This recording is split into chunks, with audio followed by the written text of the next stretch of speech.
Hashimoto Soichi, congratulations, world champion. How does it feel? I'm really happy I finally became world champion. The semi-final, we saw the famous Hashimoto special. How special was it for him to do this technique, and this enabled him to reach the final? He was always looking for the sleeve hand, and when he first caught it, he went in for the throw.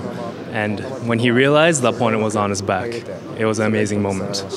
Coming into the competition, he had a small injury. How did this affect him today, and how did he manage, even with that, to push through for the gold medal? I suffered a small injury in the preparation for the World Championships and could not train for the last 2-3 weeks. But during this time, he thought about what he needed to do, and in result, he was able to get the gold medal, and that's all that matters. Now, as world champion, he will be wearing the red back number.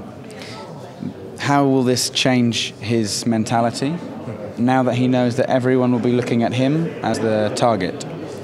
He'll feel a lot of pressure and expectation with this gold medal victory and being world champion, but he wants to enjoy that pressure and carry on to the next competition. Now he has this, how will this change his life? Nothing has changed about my life, but I'm simply happy. Okay. Okay. ありがとうございます。おめでとう。